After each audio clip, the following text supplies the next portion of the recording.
Hey everyone, Tin Man here, back with some more Dota Underlords. Currently ranked 200-ish, 240 maybe, something like that. And hoping to climb. What do we got here on first turn? So we got Tusk. I like Tusk quite a bit in the current meta. Savages are among the best strategy to start out with. There's a lot of very viable things right now. I think Savages are definitely the premier early game synergy, but they definitely do fall off later into the game. So even somebody great like Tusk or Enchantress or even Venomancer are great early on, but you do want to be able to transition away from them unless you get them up to 3-star. And even then, sometimes you don't always want them. All right, so first item.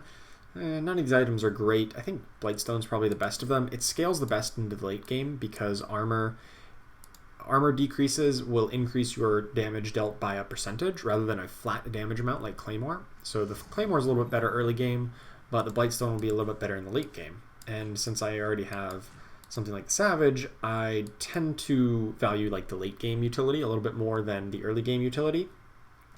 Mainly just because even if you have a bad early game, based on the current like state of balance in the game, it doesn't really matter that much. The game isn't decided very early on, so picking those things that are like flat damage amounts are not, in terms of items, aren't that great because they do lose a lot of effectiveness into the late game.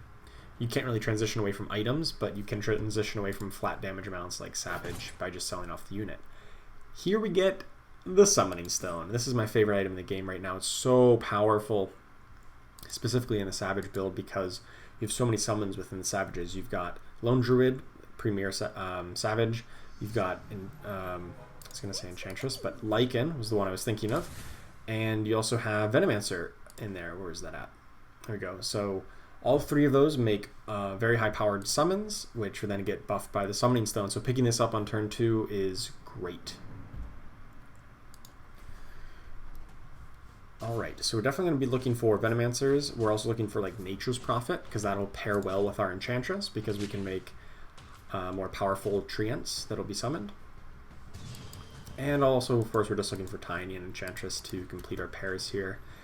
And other than that, I'll pick up the Ogre Magi. He's probably the best individual unit of those three. I got excited, I saw the green, I thought it was a second Summoning Stone. Not quite. I'll take a defensive option here, Chainmail. It'll give our front line a lot of extra beef up front by giving the extra armor. Alright, so there's a Juggernaut. Not a big fan of Juggernaut. I'll pick up Ogre, Magi, Double Anti-Mage, and Warlock, and I'm actually going to swap out Tiny for the Ogre. Ogre has 150 more health, 800 versus 650, and he's a little bit better in the very early game. And I'm going to kind of shade off to the side here, so that hopefully more attacks go into the Ogre Magi rather than onto Tusk, who doesn't have the defensive item. Do want to keep in the Savages because that bonus is very strong and will do a lot of damage here in the first couple of turns. I don't think we win this. I don't know if we can punch through all of this because that target buddy is going to really mess us up here. Yeah, we're just going to lose by 1, but that's actually kind of ideal in my opinion because I'm going to lose the fight, which means I get a free reroll, but I don't really take that much damage. I take 1 damage. Whatever. I'll take 1 damage for essentially 2 free gold because of the reroll. And because we have so many things we want to pair up, we've got, what, 4 pairs now? Ogre, Enchantress, Tiny, Anti-Mage. Like, we're going to get a pretty good upgrade here, I would bet. So there's the Ogre. Other than that, I think Anti-Mage would probably be the best standalone unit. More so than Tiny, because we already have a good front line. We just need some like lockdown and some CC. Or I could pick up like Shadow Fiend here and put that in. I'm not really keen on Knights. I know there's a Chaos Knight and a Luna here, but I'm just don't like Knights all that much in the current meta. And I try to avoid them unless like if I give it like a pair of Chaos Knights or a pair of Lunas, I'll pick them up. But just one of them, I'm not like going on my way to just pick up one of each. Ooh, we do lose this one again, so I need to use this free reroll. So I'm going to use this here. Hopefully we get something we can buy. There's a Venomancer, and not really going to sell off anything to pick these other ones up. I think we're kind of going down towards this like Savage Warlock type combo. That's where we are currently at. Definitely want the tiny. That's a pretty good one. So a tiny standalone is going to be better, or tiny 2-star is going to be better than the Shadow Fiend for sure. If you saw in that last fight, Shadow Fiend just got blown up way too quick. He barely did anything. And another reason I'm kind of like happier to commit towards this strategy is because we have the Summoning Stone already. I'm actually going to sell these off. Get up to 10 gold here. I hope I got that in time. I think I did. Like, selling off the pair of Anti-Mage kind of stinks. Obviously, I like to keep pairs, but he's probably not even going to be the next one I put in. I'd probably put the Venomancer in. Actually, I should just swap Venomancer for Enchantress. I don't know why I didn't do that already. But I should make that swap because Venomancer is just straight up better than Enchantress. Especially when we have a Summoning Stone. So definitely glad I did that. Alright, I'll pick up all these. I can just resell them for the same price in a moment. So there's really no downside. Like if I just randomly get one of them to 2-star, it's fine. I might find a way to play it. And if not, there's nothing lost for it. Don't need to use the free reroll just yet. I don't really like using this right away because I don't really want to spend that much gold in the early game. My main concern is getting the economy going, getting the gold and the interest flowing as best as possible, as quickly as possible. And using free rerolls, like, it could get you things that, like, oh, I can get like a pair of Bat Riders, but like, what does that really get me? I know I'm not going to like go towards, it's not going to like be in my final build because it doesn't really synergize with Summoning Stone or like anything else. So I'd much rather just worry about trying to collect interest. I can't sell up to 20 gold here, even if I sold my whole bench, so we'll just hold off on that until next turn. I guess I can pick up Warlock. Mr. Warlock's fine. He would be a fine next unit if we don't get an Enchantress 2-star or something, because we can just throw him up front to be like a sacrifice, and then Ogre Magi can go crazy because he'll get the Bloodbound bonus. Uh-oh. Another loss here. Alright, so let's use that free reroll.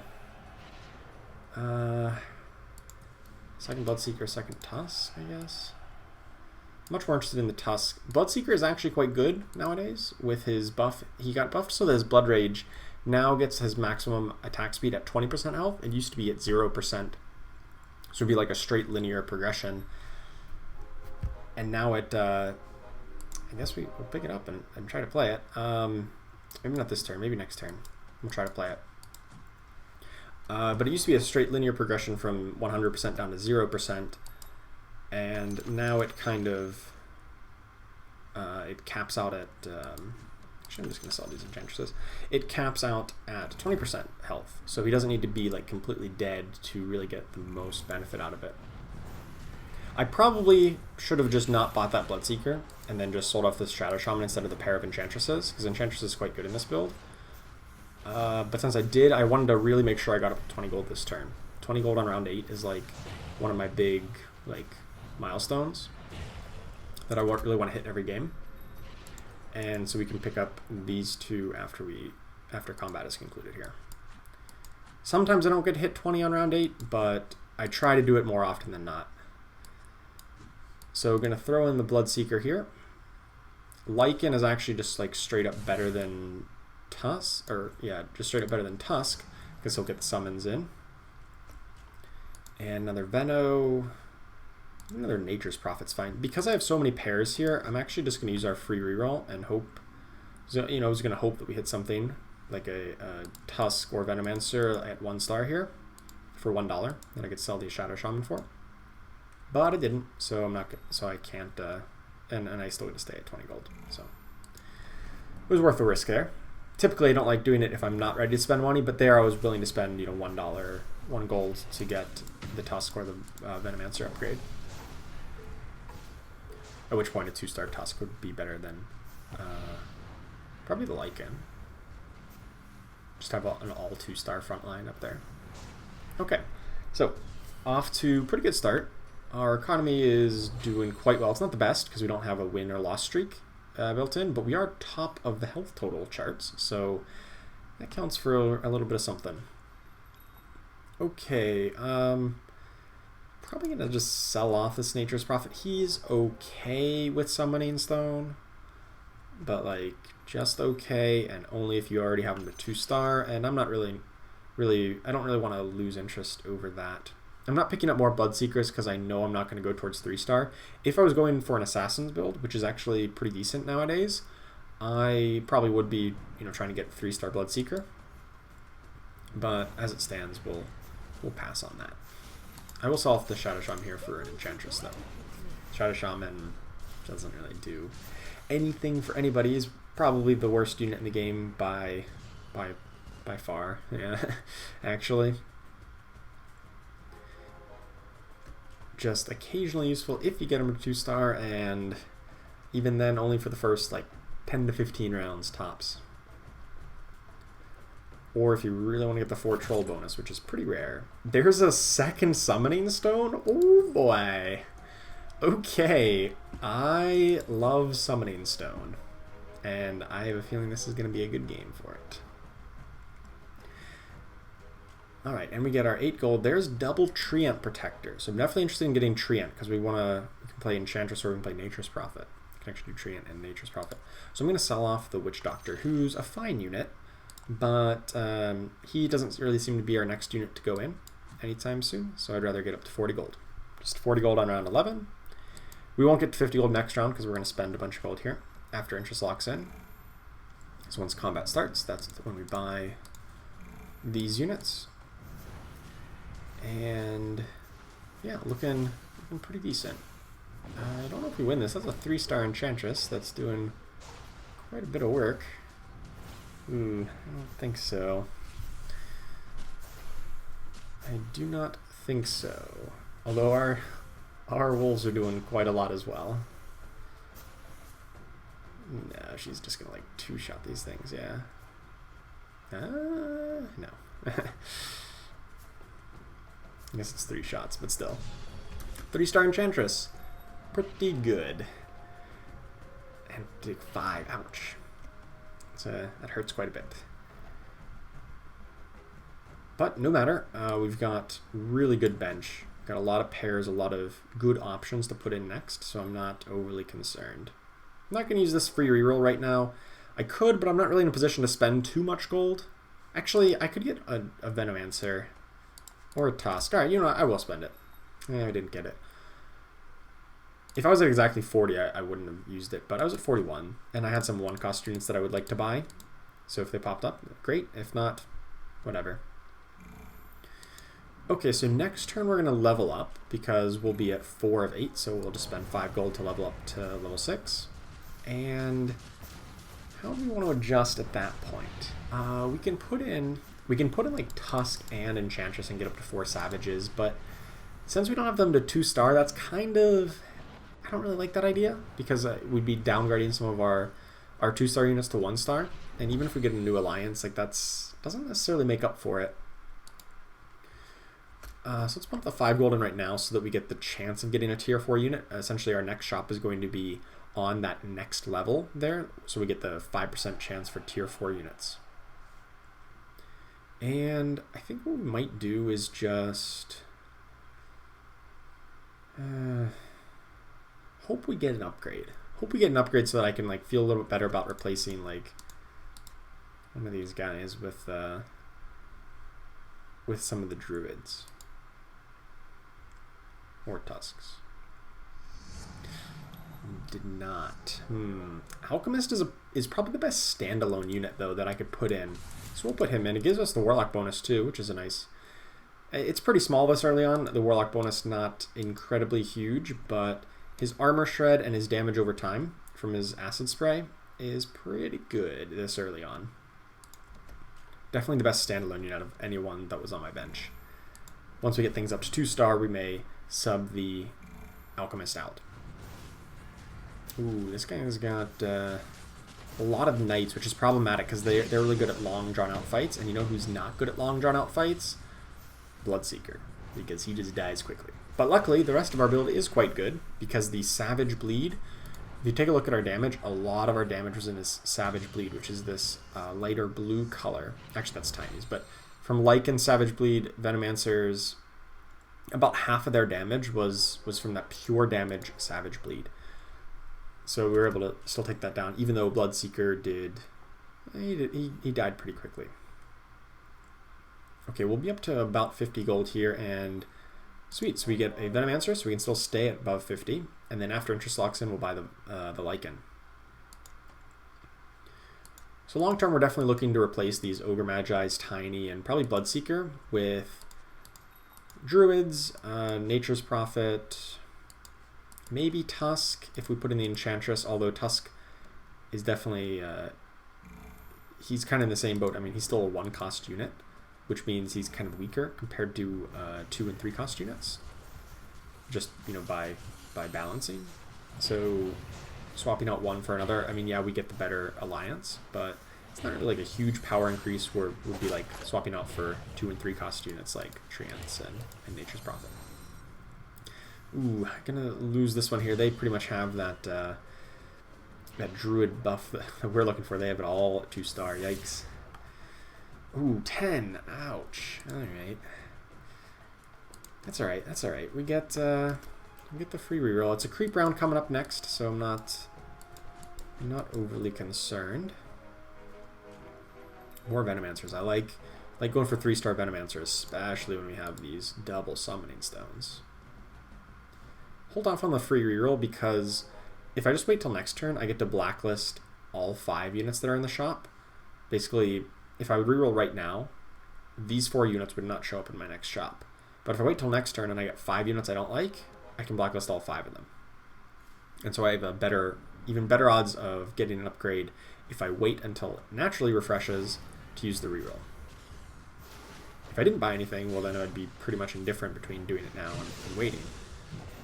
But since I did buy something, we'll hold off on it for a moment. Alright, can we get a 3rd summoning stone? Would that be too much? Would that be way too much to ask? That would be pretty greedy to ask, wouldn't it? Alright, also looking for like Bracers of Desperation would be really good. Something like a Refresher Orb type effect. Big Time Contract. It's not really where we want to be going. We want more summons more than we want big time contracts. So I guess I'll take Sacred Relic.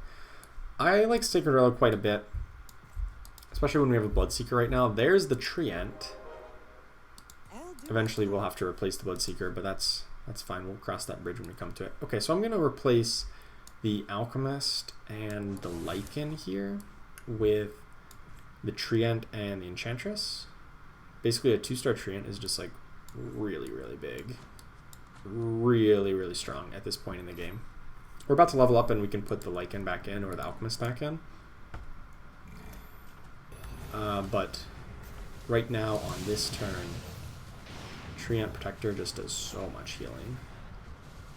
It may not be enough though. They got a lot of burst magic damage. Yep, see, he was pretty darn tanky. How much healing did he do? About as much as Enchantress, but not quite good enough against double 2-star Morphling. They have a mage buff too? I didn't catch. Yeah, they did have a mage buff. Okay, that's fair.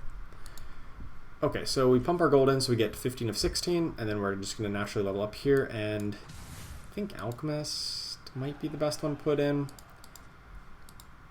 Lichen is really good though. Hopefully we get him to 2-star. Actually, Lichen might just be better than Ogre Magi at this point. Let's use our free reroll. Didn't find anything. Actually, Lichen's probably better there, and then Nature's Prophet better than Enchantress, because he'll get the summon, and we just want to keep at least 2 Savages. Really weird that we're not finding any Tusks or Lichens. There's one other person going for it, but not that many. Not like they should be impossible to find. Oh, Bloodseeker's going crazy. He's still alive.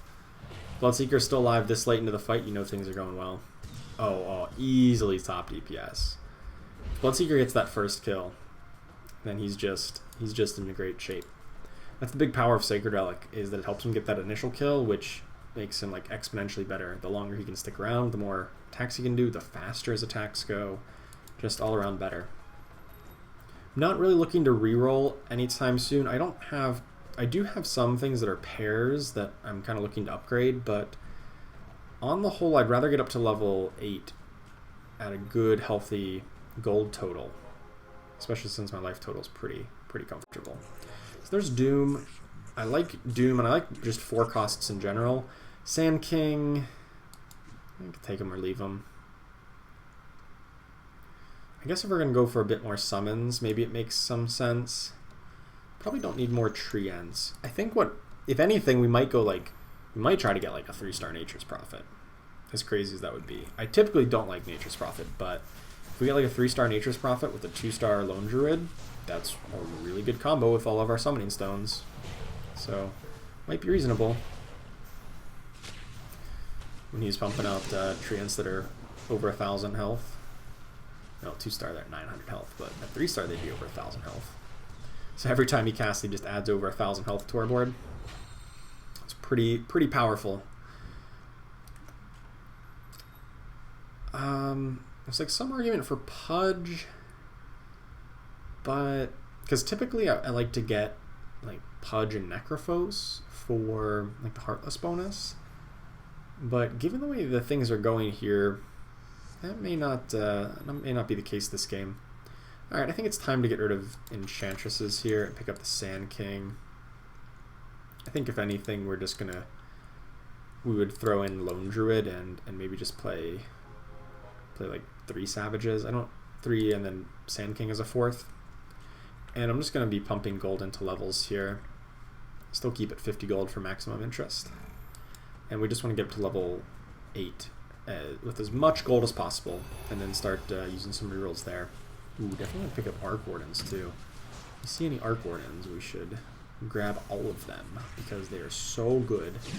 Essentially, the Arc Warden clone starts with plus 90 attack speed and plus 300 health. It's just all kinds of good stuff. Ooh, unfortunately get a loss here, but that does mean we'll get a free reroll once we get into the next level after the creep round here. Ooh, 10 damage is a lot. 3-star Bat Rider. That really did it. Alright, almost certainly not going to go for Tusk. He's never going to be our next one in. I'm just trying to clear some stuff up. There's a Nature's Prophet. And so who would I put in next? I'd probably put in, I guess, Doom next. Hopefully we just get some 2-stars and I can replace this Bloodseeker, because he's starting to be a bit of a liability. Sometimes he goes well, and sometimes he just falls flat on his face.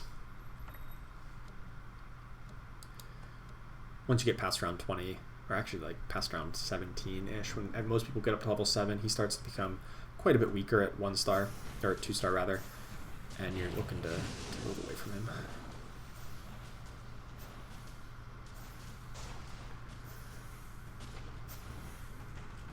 So we got up to 23 of 24, so that we'll just naturally hit level 8 here on round 21. And then I think we're just going to like reroll quite a bit at that point.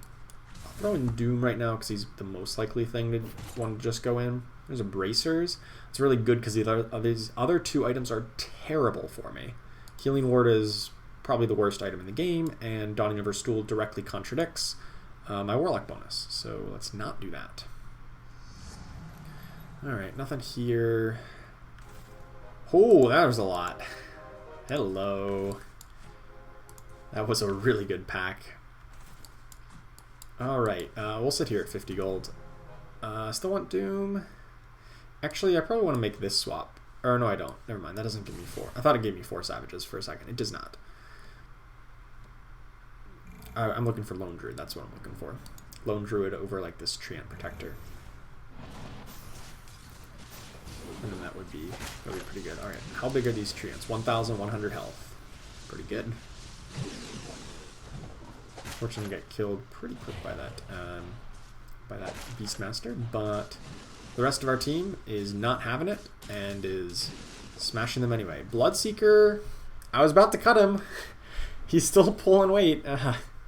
It's really weird. Bloodseeker's such like a feast or famine unit, and it's really hard to tell if you should be playing him or not.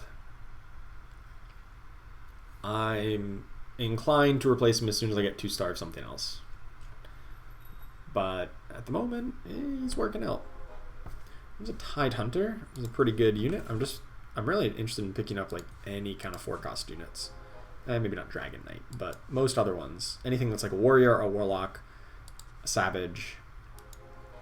Any of those 4-cost units we're just all going to pick up and see how we can fit them in.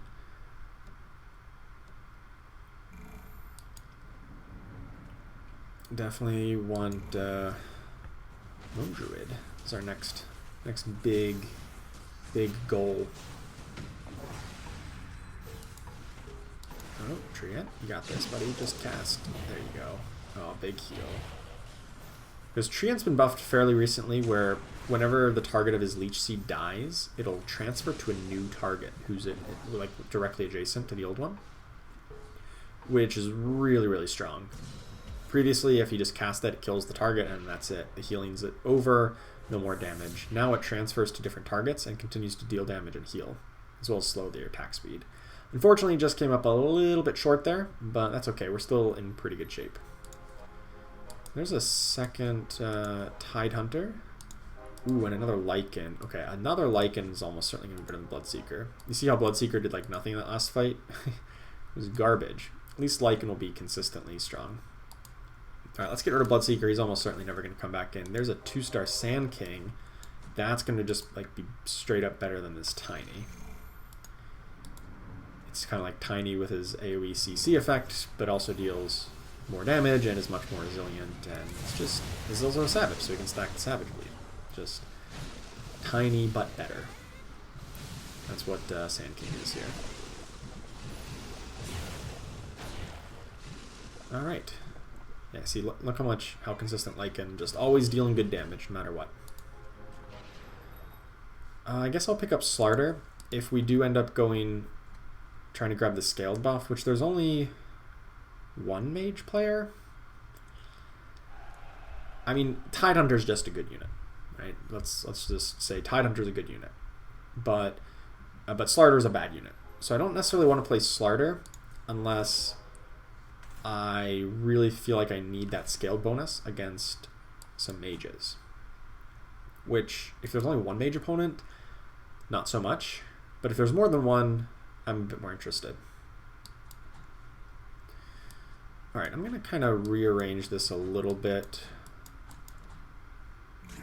so that we get a little bit more people focusing on our Treant and our Sand King rather than on our Lycans. And like Doom Alchemist, because they're a little bit more fragile at 1 star. Or Lycan's just more fragile because he's not a warrior, doesn't have any defensive capability like that. Alright, crushing victory here. And pick up the Doom here after Interest locks in. So now the question is, do we want to get up to level 9? Level 9 would have me get... we'd probably just like put the Tide Hunter in. Would be like the logical step here. Would slightly increase my odds of finding the units we're looking for, like Lone Druid, Alchemist, etc. Actually, I should just move this Bracers of Desperation over to Sand King. I should have done that when I got 2-star Sand King. That's a higher impact ability than the Alchemist Acid Spray, because the Acid Spray does not actually...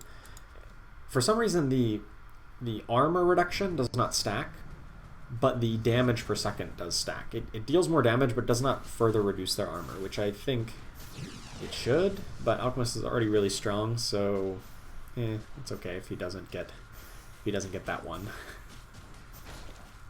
He's still a really strong unit. Alright, definitely looking for Lone Druid. Do I need to level?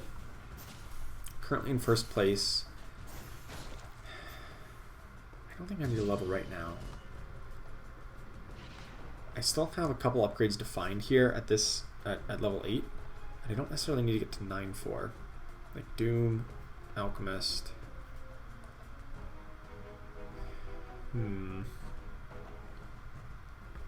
Bench is pretty full though. There's a Refresher Orb and there's also a Tombstone.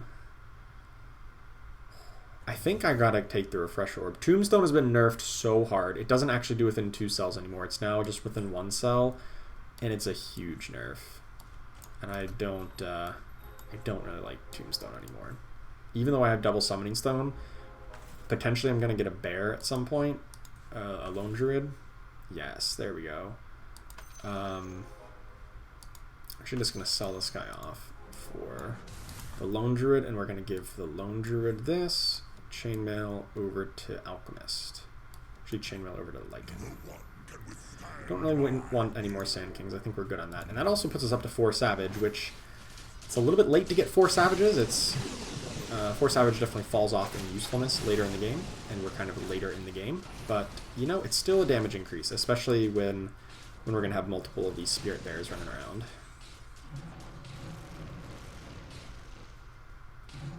Yeah. Double Spirit Bear is so good in the 1v1. I guess it's a 2v1, but even single Spirit Bear is so good in 1v1s. Okay, since my life total's so high, and we have so many things we still want to buy, you know, 2-star Tidehunter, we need to buy 2 more Lone Druids, we want to buy a lot of Nature's Prophets and possibly Venomancers, 3 more Lycans.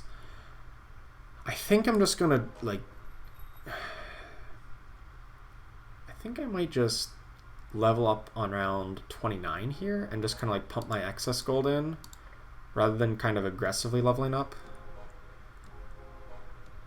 I basically just need to like survive 2 more rounds, and even if I lose those rounds by like 10 life each, I'm gonna get into level 9 with like 70 gold, and then I can just go crazy. And we can find so many upgrades at level 9. And you can find some ace units too. You can find like Medusa or Disruptor if we want it. And like we're still winning rounds. So like perfect. Just perfect. Yeah. Like I could find upgrades here if I just re-rolled that like 20 gold, right? But instead I pumped that gold into levels because I want to level on round 29. And then this is like playing greedy. This is playing greedy to win the game. And maybe if I was in a tournament and I'm like, I need to just ensure I get a top 4 placement, I would probably have just re-rolled a bunch, trying to find Doom 2, Alchemist 2, Lone Druid or Kunkka or Tidehunter 2. But I'm playing greedy because I'm just trying to win the game outright. And we'll see if that comes back to bite me. So here I can actually spend a couple of re-rolls because I still have a couple of these things just hanging out. There's a Lone Druid. I don't think Kunkka is going to be our next unit in no matter what. So I'll buy that Lone Druid, and we just find him anyway. Okay, good. That was actually just insane. Because I knew I only needed 10 more gold to pump in. Maybe I could have done that last turn. Maybe that's a little bit inconsistent. But that's the logic in any case, is that I don't want to like reroll like 20 gold. I want to reroll like a couple of times, just trying to find the level of upgrades that we did find. Look at how fast these Plague Wards are attacking. Just crazy. And the Spirit Bears. Oh my god, look at the Lone Druid damage. 10k, 11k damage from Lone Druid. That was looking a little dicey for a few seconds there. Alright, let's pump our gold in. Now, since we did spend some gold, we're not going to get there with 70 gold, but we're going to get there with like 60 gold. And now we can reroll, or we just find the Tidehunter on the first, and we don't need to reroll. At least not very much. And there's a Doom. This is why this is some high rolling here. We're definitely high rolling a little bit. I'm gonna move the Refresher Orb over to Tidehunter because he has a bit higher impact than the Sand King in terms of ultimate, because it's a slightly longer stun and it's on a more predictable grouping. It'll, if they're stacked up like these opponents are, it'll hit more of them than the Sand King will. Well, the Sand King's not too bad either. And this is just going so well. I guess we can pick up more Lone Druids. Like if we find Lone Druid 3, then we don't even need Nature's Prophet anymore, although him at 3 star is still fine, I guess. So I'll also have double Lycans, so we're looking to combine the Lycans. Actually, we could just get like a second Lone Druid too. That would also be fine if we combine the Lycans into a 3-star Lycan. Or we find, oh my god, Arc Warden. I forgot about Arc Warden. and Medusa too. Yeah, there's Medusa also. But we don't need Medusa against the creep rounds, but Medusa and Arc Warden probably come in here. So if we combine Lycan, maybe we try to ditch the Nature's Prophet. He was cool, but we're like pretty far away from a 3-star Nature's Prophet. And actually, is there still the Mage player in? Yeah, Mage player's still in. Just barely. So that will give me the scaled buff with Tidehunter and Medusa. And also Medusa's just really good for her CC and her damage output. She's just a really good unit. Scaled buff or no scaled buff, I would definitely play Tidehunter and Medusa even if there's no Mage player left. Just because they're both just really good units. Hopefully we find a good item for Arc Warden.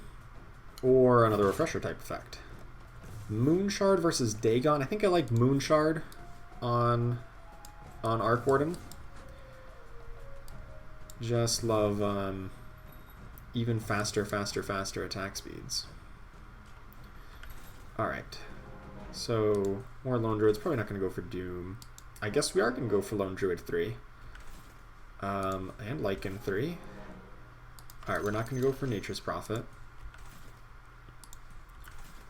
Oh my god, there it is. Well, almost. There's Arc Warden. Perfect. Okay, we can sit here on this this level. I guess maybe I should just replace Nature's Prophet with the Medusa, right? That should probably just happen.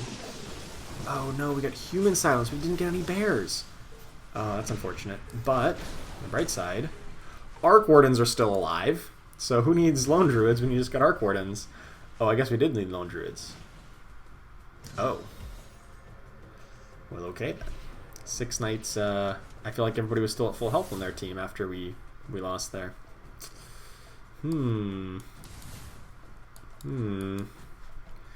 Alright, well, we want Medusa roughly centered, and I want to give her a Blightstone so that she'll actually apply that Blightstone to everybody she hits with her split shot. And we got the 3-star Lone Druid. Perfect. Alright, still trying to find Lycan. I'm just rerolling down to 0. Why not? There's another Medusa. I guess I'll wait here. Buy the Medusa after interest locks in, and still keep myself at 1 gold here for this turn. Okay, how do we beat that Knight's plan? It's going to be a bit of a challenge. We basically need Lone Druid to not get Human Silenced because he didn't get any bears off, and getting double bears is going to be really important, obviously, against that, because our front line just got overwhelmed because we didn't have the bears. So let's take a look at their formation here. Or who was it? This one. Oops. I guess I can reroll a couple more times here. Let's just reroll down. Let's find Alchemist. One more. Nope, no Lycan. Okay, so this is probably the only opponent that we're gonna struggle with. So I don't want Lone Druid just out on his own there. I kind of want him like off to that side, and then maybe do a little something like this.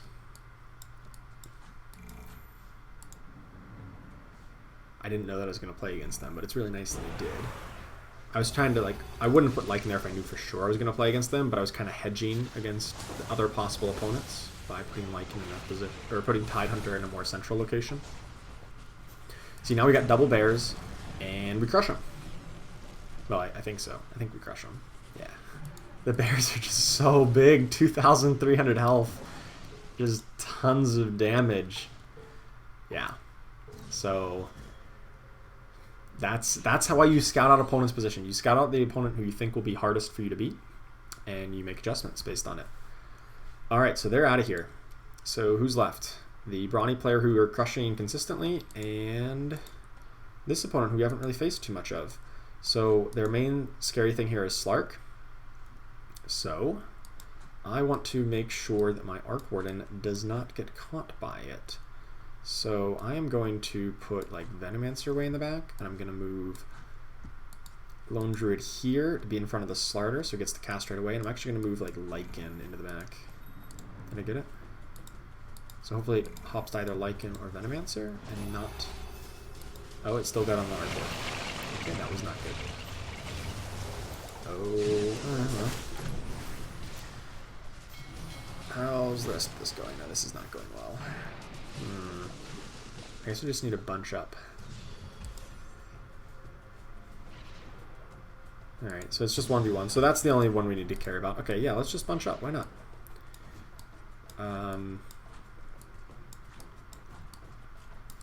Oh my god, and Lycan 3. Perfect. Perfect.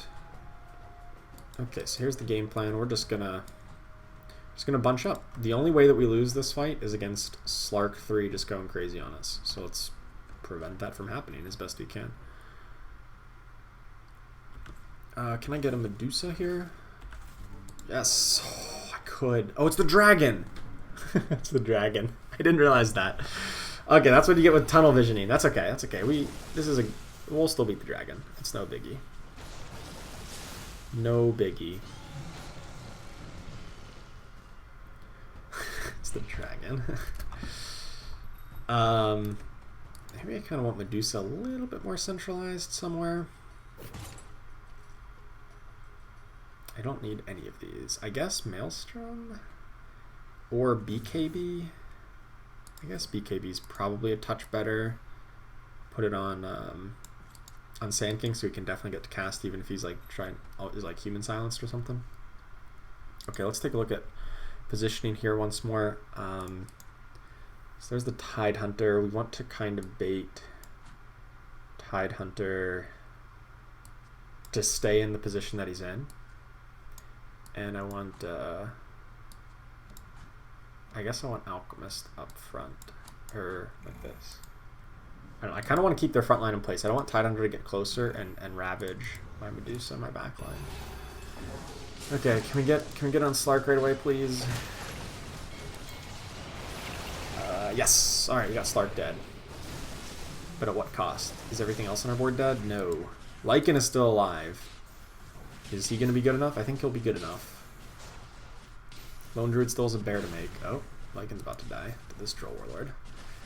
Medusa's still up, though. I think yeah, we definitely win this, but we don't deal enough to kill him. And they don't have an Aegis. Okay.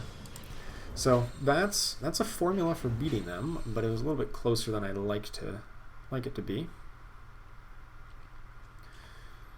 I want to buy the Troll Warlord just so they don't get it. I kind of want Lone Druid a little bit closer to the front so that he gets to cast his double bears a little bit quicker. He was really delayed on getting that bear off. Oh, they got the 2-star Troll Warlord, darn it. That's going to be problematic. It's really going to be problematic. Well, we'll see how this works.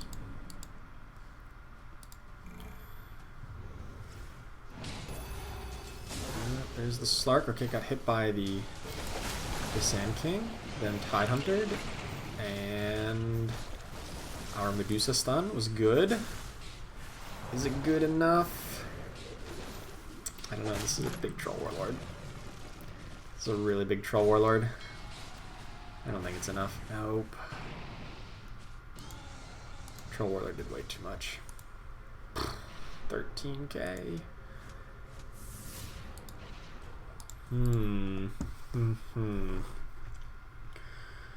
Alright, let's try...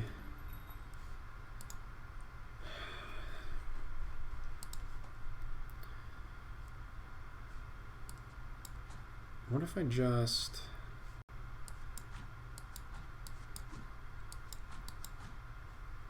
If I move Medusa up a little bit, and then still kind of keep these guys in here. I don't know if this is better or not. I'm just like really concerned about this Slark.